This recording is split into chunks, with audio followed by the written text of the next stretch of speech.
It's June. It's getting close. This is RamView.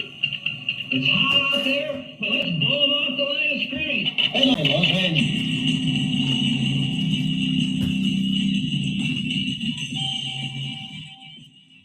Live from the Ram Cave, I'm Joe Terosian, and this is RamView, the June 3rd, 2024 edition, brought to you by Kistler Law Firm. Injured in an auto accident? Need help? Got questions?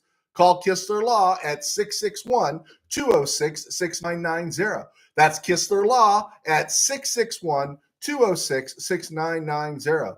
And check out KistlerLawFirm.com. That's one word, KistlerLawFirm.com. Kistler Law, they've been fighting for you since 92. And by Temple City Auto Repair. Having some auto issues? Get yourself some John and Henry at TempleCityAutoRepair.com. And of course, by Granite Ridge Christian Camp, a place where your life can change. Okay, that was the opening. The opening is, it's June 3rd.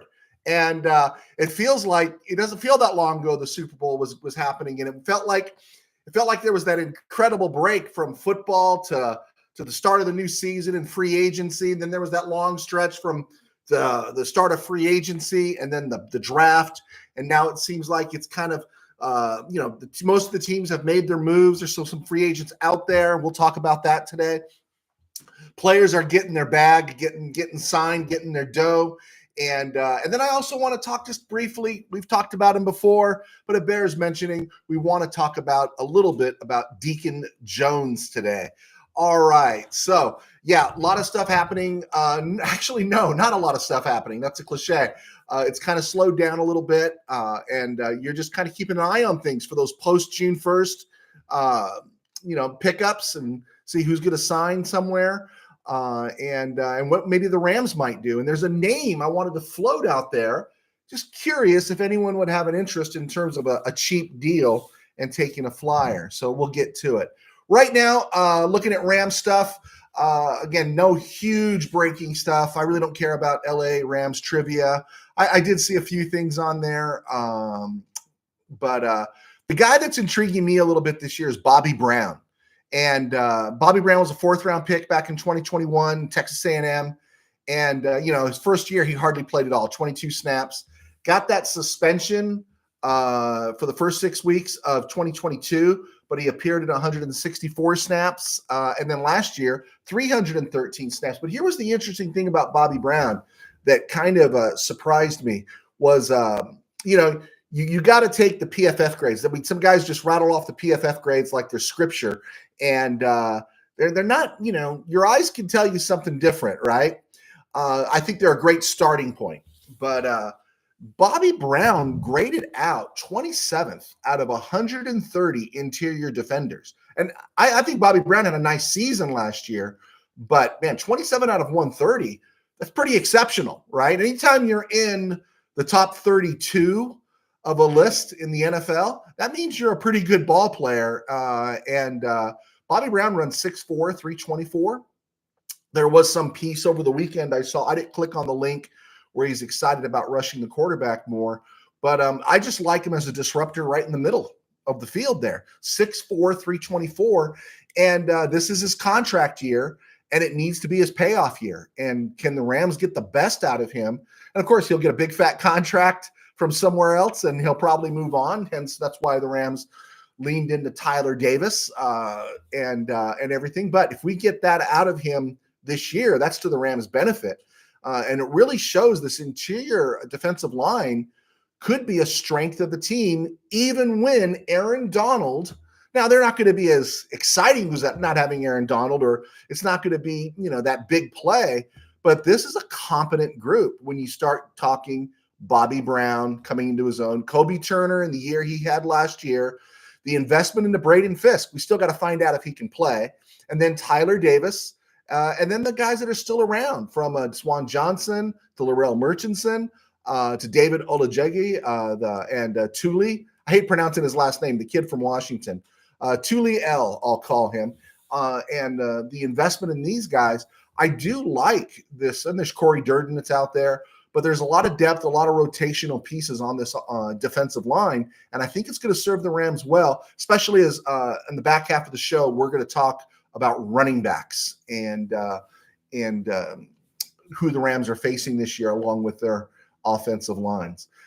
Looking at some of the highlights, I saw a pretty cool highlight of Tutu Atwell. Tim Burns, thank you for signing on, and everyone else that's out there. Drop the questions in there. I promise, guys, I'll get to them. But I saw a highlight of Tutu Atwell making a catch from Matthew Stafford. And, of course, I'm pro Atwell. I think he serves a purpose. I'm not going to deny that Demarcus Robinson didn't outplay him last year, but that didn't make Atwell bad. Robinson just really flashed some great skill and did a great job last year. So, but Atwell, a lot of people want to get rid of Atwell, and I'm curious. If they get rid of Atwell, you deal him, right? People are saying Jordan Whittington's cut the same way Puka is, cut the same way Kupp is. Okay, that's cool. That's great. And then you've got Atwell. And then you got some of those other receivers that we're not too sure about. But the only one that we know that's a burner other than Atwell is maybe Xavier Smith. And if you move Atwell, I don't think the Rams are going to cut him. But if you trade Atwell, which I hear people say they wish they'd get rid of Atwell, who's the burner on this team? Someone has to go over the top to keep these teams honest, right? And does that mean Xavier Smith makes the team? He was the practice squad player UDFA a year ago and out of Florida A&M, and people like him. You hear a lot about him, and we know he's a burner. But does that mean he makes the team if you're trading Atwell? Because you do need that over-the-top speed just to present the threat, and Atwell has presented that threat really well. I think what we forget about Atwell, besides his catches last year, he had several pass interference calls that he picked up because he was getting by those defenders. And I'm just curious, if we're so hot to remove Atwell, is it going to be Xavier Smith or something else? I did see the link that showed CJ Stroud is a big Matthew Stafford fan, and that was pretty cool reading that and seeing some of that. And about time. It's like no one else gives Matthew Stafford any credit. But the rookie of the year last year at quarterback, C.J. Stroud for the Texans, he says he watches more Matthew Stafford than Patrick Mahomes. I thought that was pretty cool. All right. The Vikings did it. They signed. That is incredibly jejune. Yes, and I think it is jejune. The Vikings signed Justin Jefferson to 4 years, 140 rocks, 110 guaranteed. I get it. Justin Jefferson is great, right? And I was looking at the top 10 highest paid wide receivers in the NFL. You got Justin Jefferson, A.J. Brown, Amon-Ra St. Brown, Tyreek Hill, Jalen Waddle, Devontae Adams, Cooper Kupp, Devonta Smith, Nico Collins, DK Metcalf, Amari Cooper, Keenan Allen, Calvin Ridley, and Deebo Samuel, right? That's pretty cool, right? Out of that whole list, A.J. Brown and Devontae Smith appeared in a Super Bowl 2 years ago with the Eagles. Deebo Samuel's been in 2 Super Bowls with the 49ers. But the only other 2 on this list that have won Super Bowls, Tyreek Hill back in 2019 with the Chiefs. He hasn't won since he got his payday. He has not won with the Dolphins. And the only one to win a Super Bowl with the team he's currently with is Cooper Kupp. And again, I make this argument. I got Mr. Powers calling it blasphemy and other people saying it. But we know physically Cooper Kupp is not Justin Jefferson, A.J. Brown, Tyreek Hill, Jalen Waddle, Devontae Adams, Devonta Smith, DK Metcalf. We know physically he's not those guys. Still makes him a great receiver, but we know he's not physically one of those guys. And I think it's ironic. I rattled off about 10 guys there. 1, 2, 3, 4, 5, 6, 7, 8, 9. I think it was more than that. It was like 15. 9 of them haven't even been to a Super Bowl. Only 2 have won a Super Bowl. I don't know where Mike Evans fits in that because I don't see Mike Evans' name on that list. Of course, he got his in 2020 with the Buccaneers, but where do you want to rate Mike Evans in terms of great receiver? I did see this from Warren Sharp. If you follow Warren Sharp on Twitter, that's a good follow. You might want to check him out. He's pretty good. But he listed the top receiving yardage for wide receivers in their first 4 years, and Justin Jefferson has like 5,899 yards in his first 4 years. And going in that list, you got Justin Jefferson, Michael Thomas, the former Saint, who's still a free agent, Randy Moss, Hall of Famer, CeeDee Lamb, who's looking for a big payday, Torrey Holt, Jerry Rice, AJ Green, Anquan Bolden, Mike Evans, Larry Fitzgerald, AJ Brown, DeAndre Hopkins, and Odell Beckham. Now, out of that list, what is that? 1, 2, 3, 4, 5, 6, 7, 8, 9, 10, 13 players there. Jefferson's never been to a Super Bowl. Michael Thomas has never been to the Super Bowl. Randy Moss lost both times he was in the Super Bowl. CeeDee Lamb has never been to a Super Bowl. AJ Green has not been to a Super Bowl. Anquan Bolton, I think, went to a pair of Super Bowls. Did he pick one up in 2011? I think he might have picked one up in 2012 with Baltimore. Mike Evans won a Super Bowl. Larry Fitzgerald went to a Super Bowl, never won. AJ Brown went to a Super Bowl. DeAndre Hopkins has never been to a Super Bowl. And Odell Beckham got to a Super Bowl, but that was much later in his career.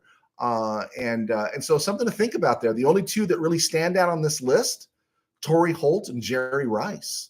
And Jerry Rice is the Hall of Famer. Jerry Rice is the GOAT. But again, what does this tell me? This tells me Patrick Mahomes can win back-to-back Super Bowls without Tyreek Hill. That's what it tells me.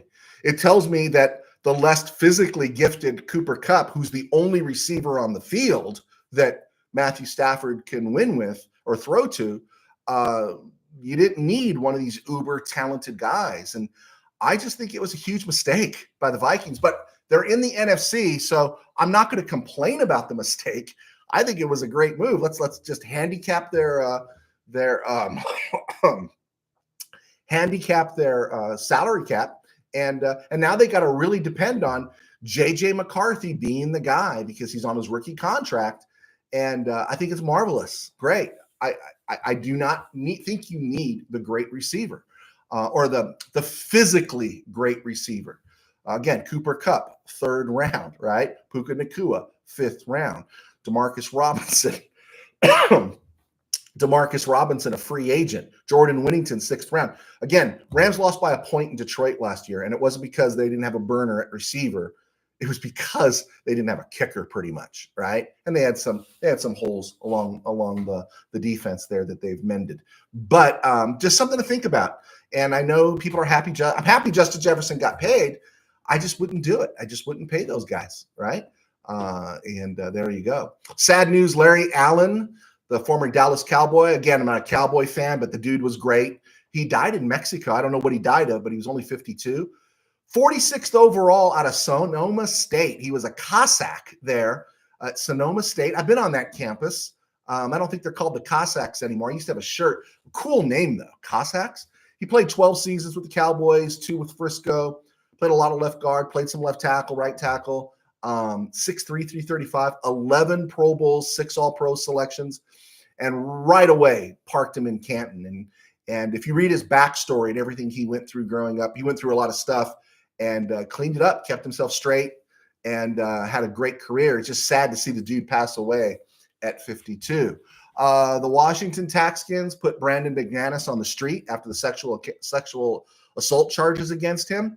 And if he's guilty, great. I think that's right. But my one thing is, if I'm a team, I'm going to put him on the suspended list. I'm going to move him to the side because I tell you, if he's proven innocent, if I'm Brandon McManus and I've been put in the street and I'm innocent of all these charges, not settle these charges or insufficient or whatever, but if they tell me, I'm innocent of these charges, if it goes to court and it's that, I'm suing the Texans for everything they got. Exactly what Trevor Bauer should be doing to the MLB right now, because once they take away your name and they link your name, I have heard people say the stupidest things about Trevor Bauer. Is he a douchebag? He probably is.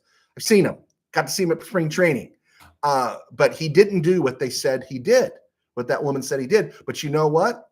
Everyone still talks about it, even though no charges were brought against him. Once they take away your name, even if the charges are dropped, you're toast. Trevor Bauer should be suing the Dodgers to Brooklyn and back and the MLB. And I imagine he's doing something because you can't get your name back. So Brandon McManus, they better be darn sure he's guilty. And if he is, kiss him goodbye, let him face the consequences. I'm not saying he should escape the consequences, but these teams, they jump so quick. And the reason why they jump so quick is it's CYA, right? It's CYA. All right, no news on free agents.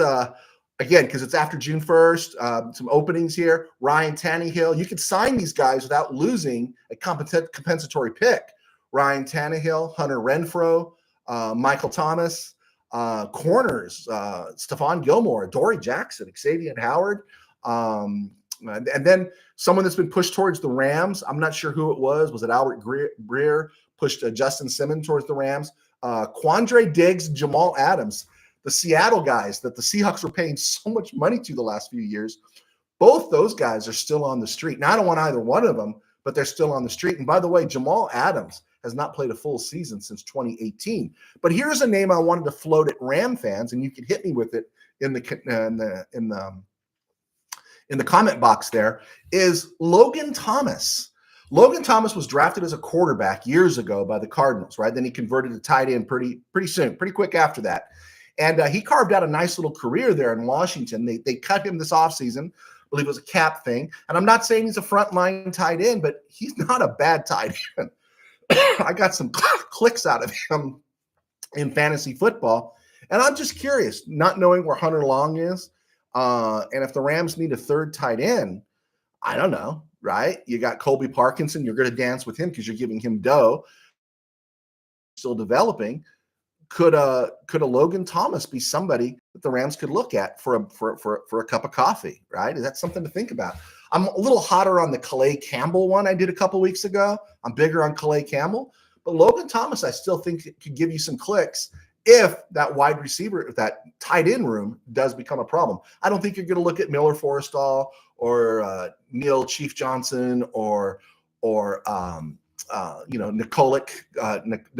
Kalinick, the Canadian guy that we got from, I think he was on the Indianapolis practice squad. I don't think we're looking at those guys. I know Johnson was a UDF this year, UDFA, and so you give him some time, but he's not going to be ready to play, is he? So it all depends on, I guess, where Hunter Long is. But Logan Thomas, I don't know.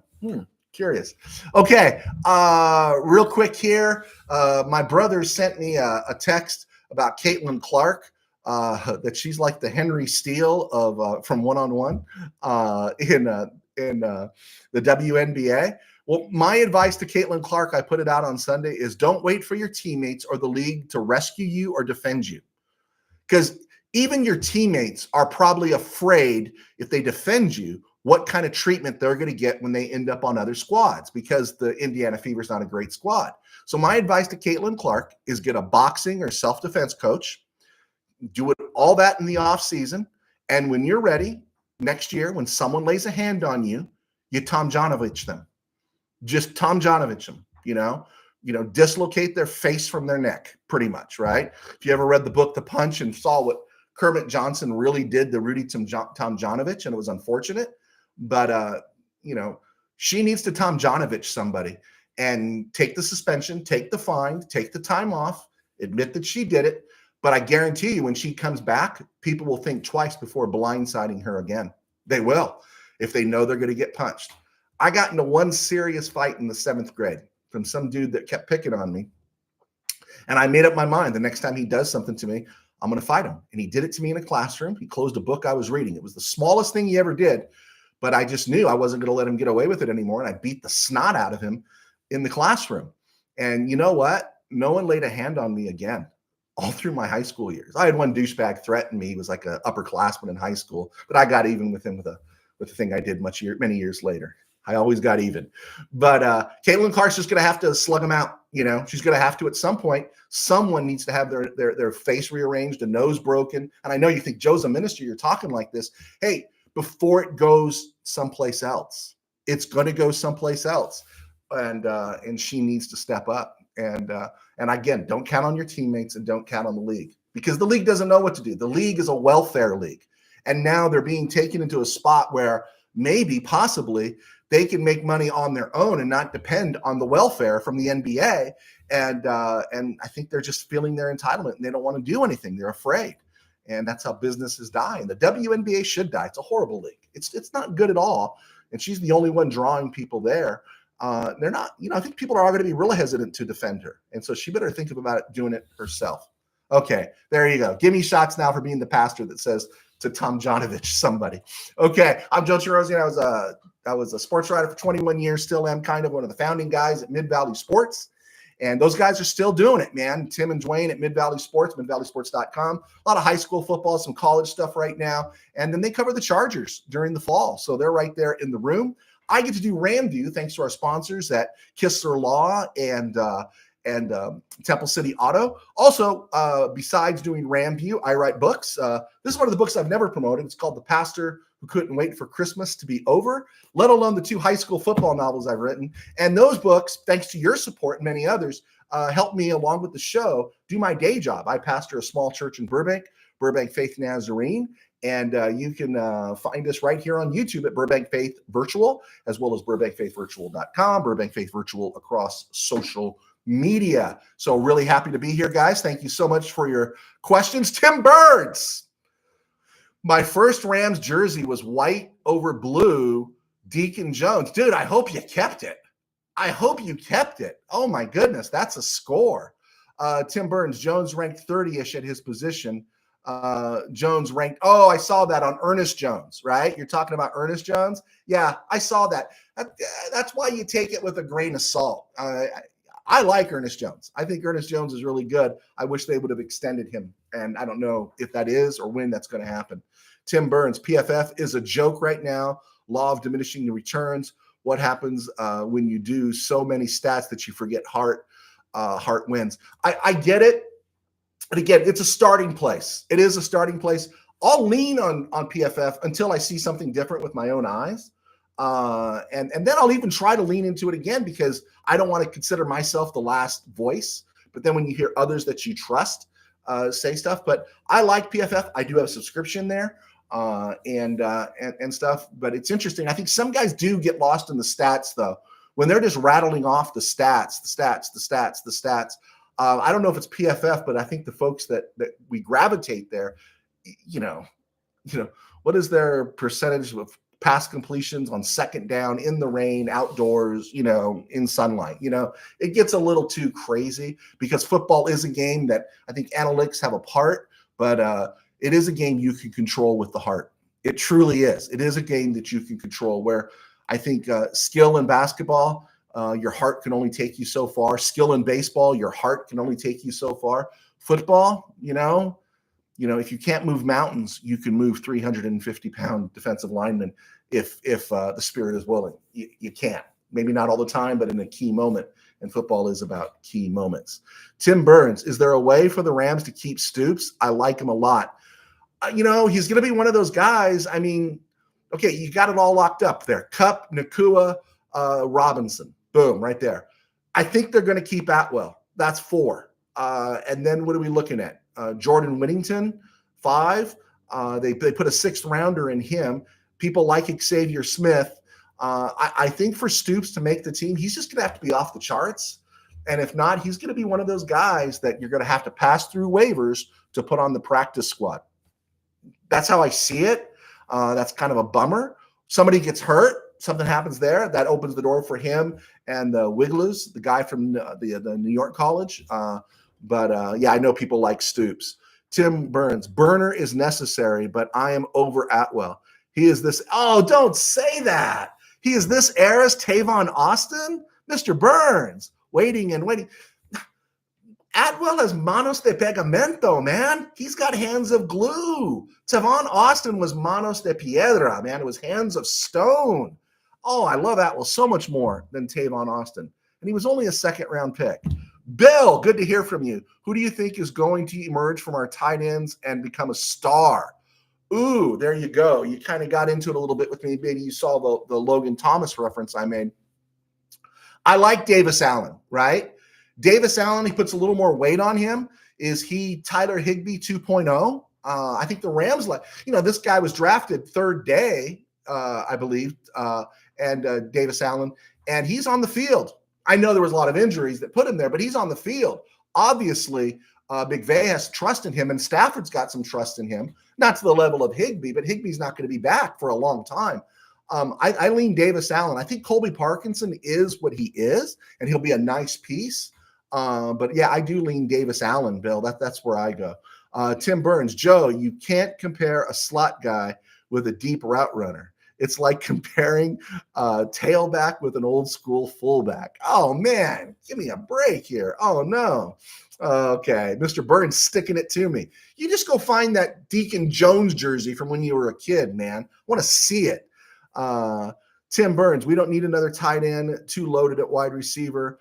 Any tight end is going to get limited touches, and we have a tight end with blockers. I'm just saying if the situation calls for it. That's all I'm saying about Logan Thomas, Mr. Burns. Tim Burns, love it. Tom Janovich, that horse in the mouth. Oh, jeez. Call is what it is. Every envy, racism. There you go. Okay. I'm glad you didn't think I was evil saying someone should get Tom Janovich. And I had a friend, actually, my guy at Mid Valley Sports. I think his parents were there that night. That was December of '77, when Kermit Washington nailed Tom. And Tom Janovich was kind of running to the scene. And I read the book I think it's by Feinstein, The Punch. It's heartbreaking what it did to both of their careers, and Kermit Washington and everything. He saw some dude running at him, right? Bang, right? And that was a heck of a punch, and he nearly killed the guy. I'm not saying Caitlin Clark should kill anybody, but she's going to have to fight back. She cannot depend on her teammates or the league. There we go. Let's see here. Steve Ramirez. That didn't work well for Kermit Washington. He was suspended for a year and never was the same. Hurt him on the scoreboard. You know what? Physically, no one was assaulting Kermit Washington when he was going to the hoop. No one was assaulting Kermit Washington all over the floor. I know what you're saying, Steve, and you're right. And the thing was, that was a case of, when you remember the story, coming out of his periphery, he sees Tom Janovich running towards him. He doesn't know what he's going to do. So he just loaded up. And the truth is, she's never going to pack the punch Kermit Washington has, but she's going to have to do something. She's going to have to do something. And if it's not this season, next season, because at a certain point, when they know you're not going to punch back, they're just going to punch harder. You have to do it. You just have to do it. Willie Bowen, what's up, Manuel? Willie Bowen, Colby Parkinson will emerge as the starting tight end for the Rams. I do believe he'll start.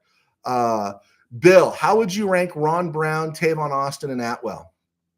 Okay, Tavon Austin, I'm sending him to Burger King. He can go. I'm done with Tavon Austin. Ron Brown, okay, now Steve Ramirez, we both worked the San Gabriel Valley. Ron Brown's from Baldwin Park. And Steve very well might have seen him play. I don't know. But he's a Baldwin Park guy, returned several kicks for a touchdown. He was for about a year or so there. He was a nice compliment to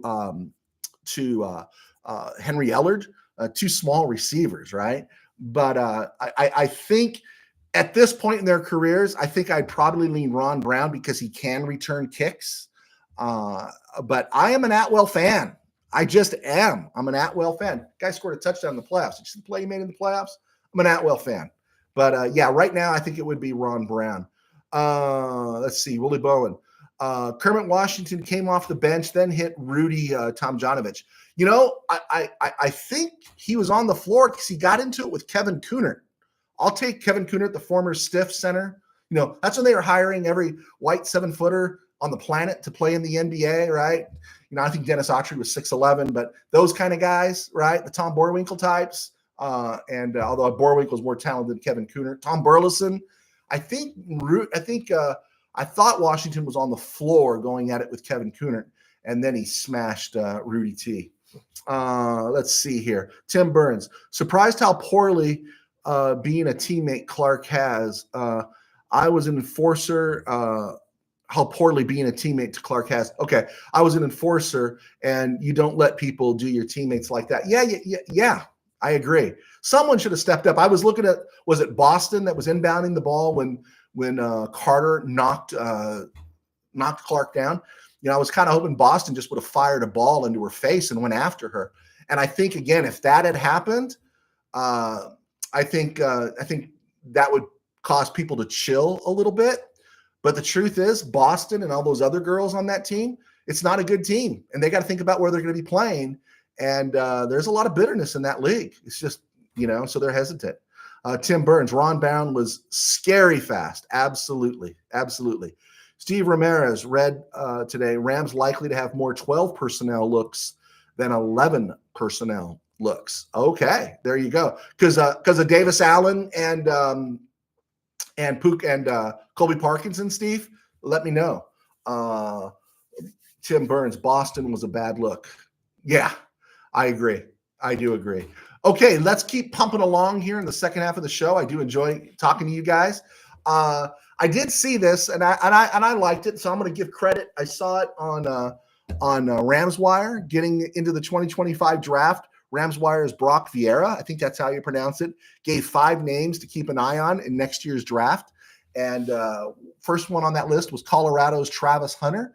And then second was Tatario McMillan, big, tall receiver with Arizona, University of Arizona. Xavier Watts, safety, Notre Dame. Cameron Scadaboo, he was that running back that kind of hammered, put a lot of fear into USC last year for Arizona State. He plays some fullback. He's pretty versatile. And then Colston Loveland, tight end, Michigan. And Travis Hunter, does he fit the profile of what the Rams are looking at? There's a lot of bling stuff there in Colorado, a lot of me ball in the sense that we're going to shine for ourselves. And I understand that's their culture there, and that's what's, I think, kind of worked for them last year. Travis Hunter, receiver, DB, mostly DB. He's a great player. I think they wore him out last year, running him both ways. But I'm hoping the Rams are drafting 32nd next year, or 31st, or 30th in the first round. And I'm guessing Travis Hunter wouldn't be there. This kid, McMillan for Arizona, that's the one to kind of keep an eye on. Where's he going to be in terms of getting him the ball? And where is he going to be next year with the Wildcats? Xavier Watts, safety, Notre Dame.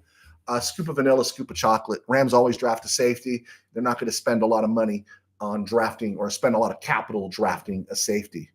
My guess is the Rams draft another safety next year, but I'm going to guess it's going to be third round. Third day. They spent capital on Cameron Kitchens, 99th overall. That's a pretty high pick, right? Highest since I think Terrell Burgess. I think so. And then Colston Loveland, tight end. If he's available, I'm sure the Rams will be looking. But then again, that really depends on Davis Allen, right? Colby Parkinson's under contract. Tyler Higbee's going to be winding down, and we're going to find out about Tyler Higbee real fast, I guess, right? And so I thought that stuff was interesting. I think the Rams spots, until we find out about Alaric Jackson, or the Rams do something and win a title or go to the Super Bowl or whatever, and people are just saying, okay, Alaric Jackson is the left tackle, right? We're done with it. We're just going to go with Alaric Jackson. Left tackle will be a priority, as well as wide receiver. Again, Cooper Kupp getting older. Demarcus Robinson will be a free agent. Tutu Atwell will be a free agent. So wide receiver could be a spot. That's why McMillan makes sense there from Arizona. And then corner, right? Darius Williams under contract. He could come back, but I think that's the Rams option. And then Trey White is a one-year deal. And we'll have to see, again, if he gives you a great year, do you still overlook his history? Let's just say Trey White plays 16 of 17 games. They just hold him out one week because we've already secured a playoff spot.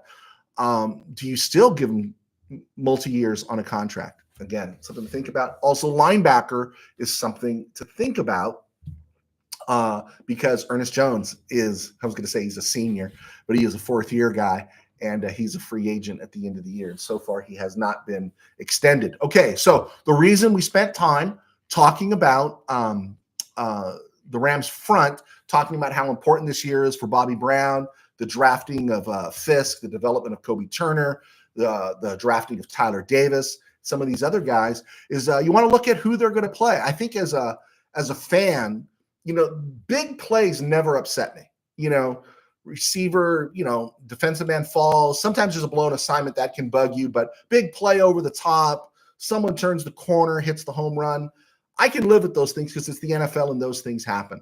But I got to tell you what drives me crazy. What drives me crazy are one, the Rams defense, early 2021 and all of 2022, that very passive 8 yards off the ball, giving the quarterback and the receiver that 5, 6, 7, 8 yard route just as a give me on every single play.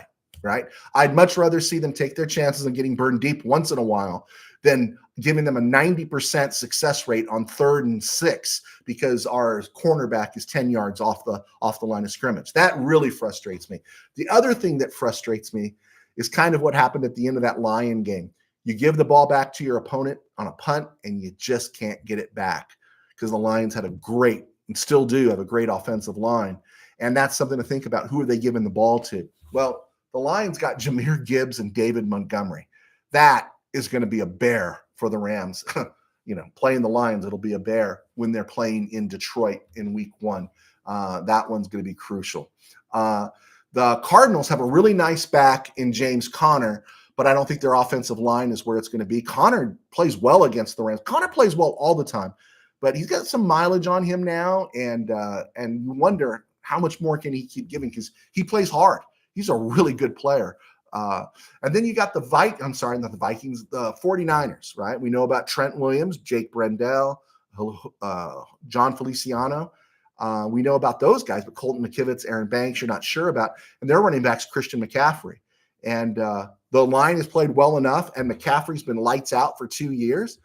But does McCaffrey stay healthy? McCaffrey is a good player. McCaffrey doesn't scare me. This offensive line with Christian McCaffrey doesn't scare me as much as Detroit's offensive line with Jahmyr Gibbs. And I know McCaffrey's probably the better back, but again, I just don't trust in McCaffrey's health. Just don't do it. Bears, their offensive line is improved. Braxton Jones, Tevin Jenkins, Ryan Bates, Nate Davis, Darnell Wright developing. Their running back is DeAndre Swift. He's a solid back, good back, and that's all they need if they can give Caleb Williams some time because he's got DJ Moore, Rome Odunze, Keenan Allen. He's got Gerald Everett. He's got Cole Kmet. So this is going to be a good team in time. Rams get them week 4, so I'm not too fearful of it. But this is a team just to kind of keep an eye on. Packers always have a good offensive line, and they got a whole stable of backs. They moved off Aaron Jones, and they put some money into Josh Jacobs. They brought back A.J. Dillon, and they drafted USC running back Marshawn Lloyd. That's a nice pool of running backs to run behind a pretty solid offensive line. And but this game, we don't have to worry about it playing in the cold in Lambeau and then running down the clock. This game will be on a faster, more temperate surface in SoFi. And so it's dangerous, but doesn't super scare me. Raiders got a decent offensive line, but they're running Amir Abdullah, Zamir White, Pretend Brown, Alex Madison. He's the former Viking that kind of helped run Dalvin Cook out of town there in Minnesota. And there's nothing scary there. The Rams should be able to handle it. The Vikings have a good, solid offensive line, and they're bringing in Aaron Jones. He's got mileage on him, and backup journeyman Ty Chandler. And so the Rams shouldn't have a problem here. The Seahawks offensive line took a huge dip last year with Charles Cross and Abraham Lucas getting hurt. They still got some problems along the interior at center, at left guard, but they run Kenneth Walker and Zach Charbonneau. Walker has proven to be, the Michigan State guy has proven to be a little bit fragile, and Charbonnet's solid, but this is nothing to really bring fear. The Dolphins run Raheem Mostert. The guy's 32. He's 32, and Devon Achane, who got hurt last year, but he had a great rookie year. It'll be interesting to see. Again, they live off that threat of the past. They live off because you got Tyreek Hill, Jalen Waddle, and now Odell Beckham out there at wide receiver. And so this becomes a dangerous team. But again, look at Mostert's age, 32, Devon Achane injured last year. I'm not saying they're not dangerous. They're just not scary. The Patriots are the Patriots. They took former tax-skin running back Antonio Gibson, and they still got Ramondre Stevenson. I don't know if they got anyone to block for him. I know people are up on the next one here. Philly has an outstanding offensive line, and Saquon Barkley. I think Saquon Barkley is really good, but does Saquon Barkley strike you as great?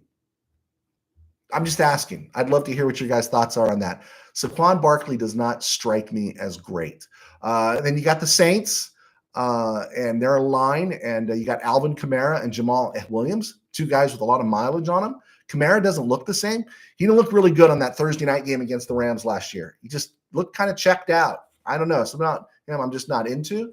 The Bills, solid offensive line. James Cook, who has a fumbling problem. Ray Davis, the rookie out of Kentucky. And then, of course, you got, you're repeating against the 49ers, Cardinals, Seahawks. But the last team the Rams are playing outside the division of the Jets in New York or New Jersey. And they're running Breece Hall and Braylon Allen out of Wisconsin, who they drafted. And they rebuilt their offensive line, bringing in Tyron Smith, Joe Tippmann, and Morgan Moses. The question is, can Tyron Smith stay healthy? Can Elijah Vera Tucker stay healthy?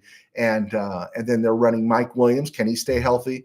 Alan Lazard, who's just okay, and Garrett Williams. Again, I don't think this is a running game that should scare the Rams. There's a couple teams there that, I'd worry about, but the Rams should be very competitive, right? Very competitive.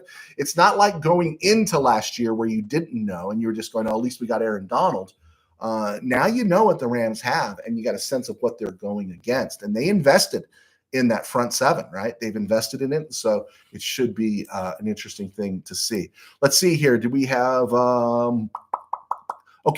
Steve Ramirez, yes on 12 personnel. So you're saying yes on Parkinson and Davis Allen. Okay, thank you, Steve. Willie Bowen, Harold Jackson, Henry Ellard, Billy Waddy, Willie Anderson, Flipper Anderson, Coop, Nakua, Robert Woods, Deshaun Jackson, my favorite Rams receivers. Deshaun Jackson, really?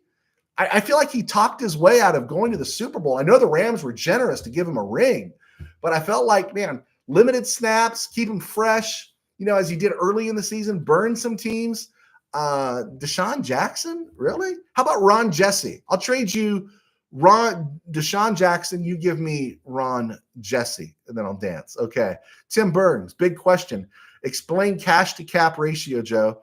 We are above only Dallas. Not sure its meaning. You know what? Cap to cash ratio, I'm not sure exactly how. I usually go to Over the Cap and Spotify and check those things out. If you give me till Wednesday, Mr. Burns, I promise I'll look it up and I'll go into it. And everyone has little different formulas here and there, based on what they slot something as. Over the Cap is generally the one that most go to. I think Spot Track's get a little easier to navigate, but we'll see. I promise. I'll take a look at that for you. I know the Rams have really, compared to other years, little dead cap money at all that they owe. So that's pretty good. Tim Burns. By week 4, Caleb will have received his welcome to the NFL moment and likely a little banged up, as everyone wants to lay the top pick out. I don't want him to get hurt, but I don't want him to I don't want him to become USC Caleb Williams too soon, right? And I know it's like one of those games. You're going to be in Chicago. Is that a 10 a.m. game? It is a 10 a.m. game. Everyone's going to be wanting to see what he does and, make a bigger deal out of it than maybe it should be. But I'm just hoping the Rams come in there and take care of business. And I think there is going to be some growing pains, but I think he's going to figure it out pretty fast. I just hope he doesn't hit the floor like hit the floor like Patrick Mahomes did in 2018, right? Just never skipped a beat. Just boom, boom, boom. I hope it's not that. Let's see. Oh, Burns again. When I left for college, my mom gave my Deacon jersey and my fraternity shirts to the homeless. She gave an old baseball glove and bat to Goodwill, given to me by Reggie Jackson. Oh, my goodness. Oh, my goodness. Sounds like something my mom might have done, right? I had my mom do stuff like that. Oh, honey, you weren't using it anymore, right? Oh, my goodness. I don't even want to know how apoplectic you went on that one. Goodness gracious. Oh, wow. That is brutal. Okay. DHP, what's worse, Kyron Williams' health or Christian McCaffrey? Well, McCaffrey is elite. McCaffrey is a great player. I'm not going to take anything away from him, but you just don't know. But there was a stretch there where Christian McCaffrey was getting hurt all the time. And I'll tell you what stretch it was. 2 years in a row, I had the first pick in my fantasy draft. 2 years in a row, it said take Christian McCaffrey. 2 years in a row, I took Christian McCaffrey because I thought, oh, he can't get hurt again, right? And then he goes to Frisco, and he's Mr. Incredible, Mr. Indestructible, and so I he's a 49er. I'm going to lean Kyrene, but Kyrene Williams, every step of the way, he's had little dinged up things, and that's why the Blake Corum deal was good. McCaffrey's great. McCaffrey, I don't know. It's where we're at nowadays in terms of running backs and Hall of Fame. He might need a Super Bowl to get that, a win. Because I'll take Steven Jackson over Christian McCaffrey just because of durability. But I could see the NFL putting Christian McCaffrey in the Hall of Fame before Steven Jackson. Anyway, that's me. I'm bitter on that subject. Tim Burns, I saw a drop in effort from Saquon, just my opinion. I'll hang with you on that, Chief. I'll absolutely hang with you on that. There's something about that guy I'm just not into. I'm not all in on Saquon. Steve Ramirez, I'll take Jack Snow over Deshaun Jackson. There you go. All right. Steve Ramirez, my Roman Gabriel jersey went in our church's rummage sale. It didn't fit anymore, but still. Did your mom put it in there, Steve? Did your mom put it in there, or did you put it in there? You kind of hang it up. I held on to my jerseys as long as I could, and then somewhere along the way, they just disappeared, right? You leave them somewhere, something happens. Sometimes you put stuff into the washer or the dryer, and there's like a back door or a portal to another dimension, right? And you never know where it went. It's like I washed all my socks, and now I got one loose sock, and the other one's disappeared, right? You never know. Okay, let's get to where we need to be real quick here. It was a stone group, my man. All right, let's look at this date in Rams history. Not a whole lot here, just one thing here.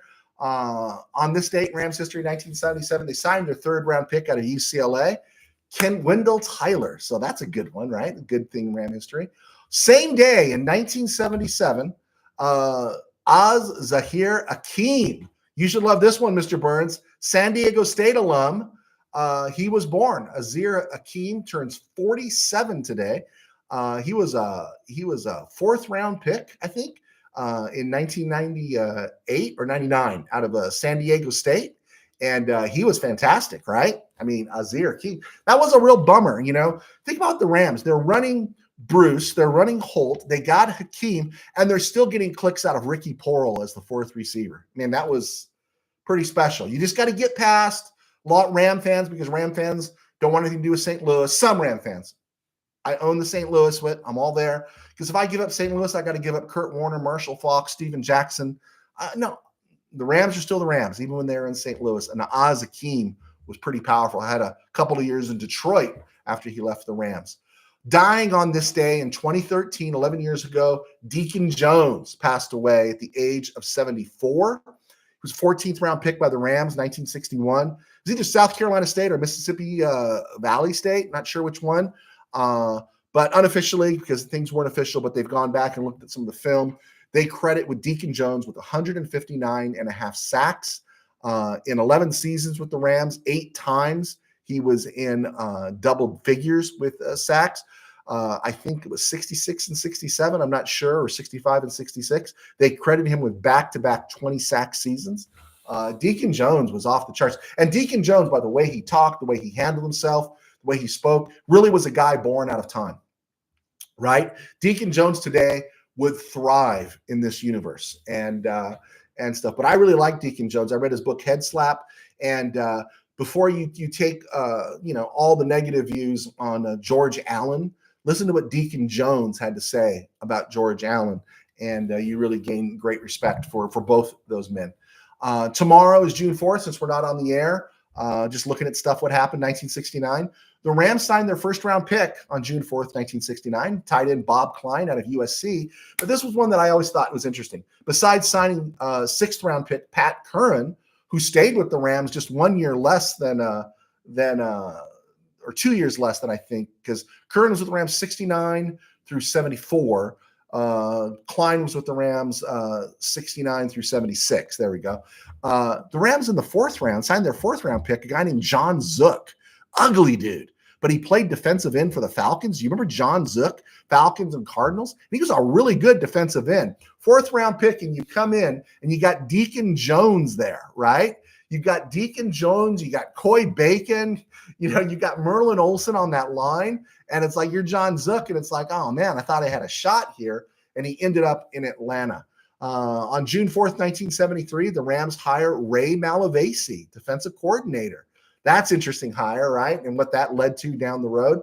And just for the sake of saying some fun here, on June the 4th, 1973, the Rams signed a 5th round wide receiver that they drafted.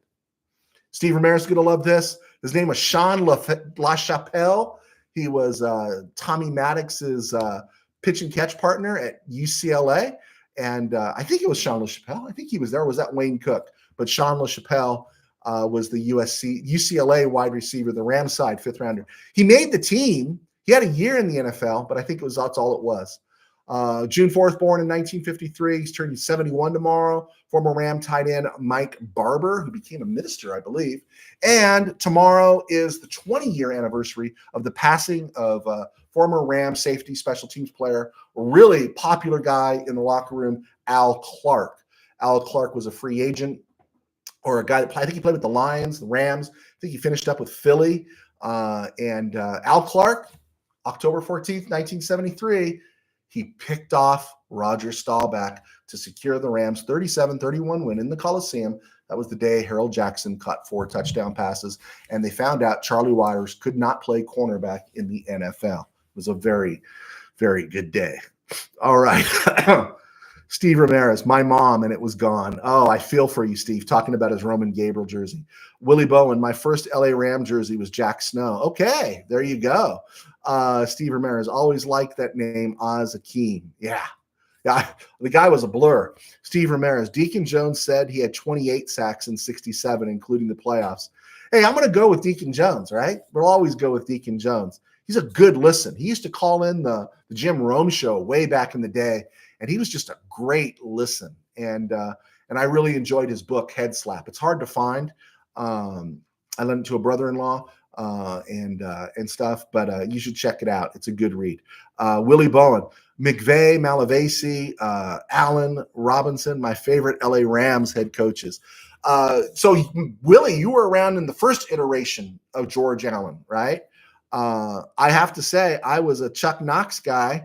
And in retrospect, you can see where his flaws were. When you're young, you didn't see his flaws. You just saw a team that went and stuff, but you didn't see where his flaws were. And so I like Chuck Knox, but he did have limitations.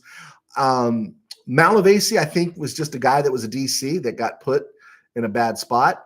I liked John Robinson, but after a while, you began to see his limitations, right? And McVay, what a stud, right? McVay's a stud. I do lean after McVay. I do lean George Allen because in 66, he made them a winning team after almost a decade of losing. And then, he had his problems with ownership after that. But I'd lean McVay and George Allen in my lifetime. Tim Burns, he used to be a clone with Rome. Oh, wow. Did you ever get the cotton? Did you go into the smack off, Mr. Burns? All right. I remember all that stuff. I don't even know if Rome is anywhere to be heard these days. Where do you find Jim Rome, right?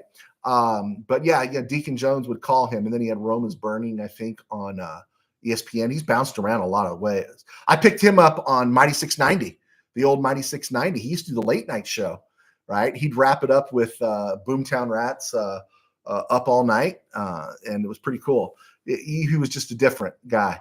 Let's see, Willie Bowen, Tim Burns, Jim Everett punked Rome. Oh, yeah. Yeah, he did. I was surprised Rome survived that thing. I thought that would have killed his career. Jim Everett was a great LA Rams quarterback. From 80 through 1989, he was. And then we got into the NFC Championship game in 1990, and it all came crashing down. And he just didn't look the same after that. To me. And then Manuel says, "What's up, Willie?" All right. I think we did it. Man, 53 minutes. We did a show today. We did a show. So you can do a show anytime and not say, "Oh, there's nothing to talk about." We had fun today, guys. Thank you so much for clicking on. Be sure to check us out on Wednesday. I'll check out that cap to cash ratio and we'll go from there. I think it has something to do with how much your quarterback is eating of your salary cap, something like that, or other positions. And but I'll check that out for you, Mr. Burns, and the rest of you guys. If you have questions later on, shoot them to me. Great talking to you. Thanks for hanging out, and we will see you on Wednesday. God bless.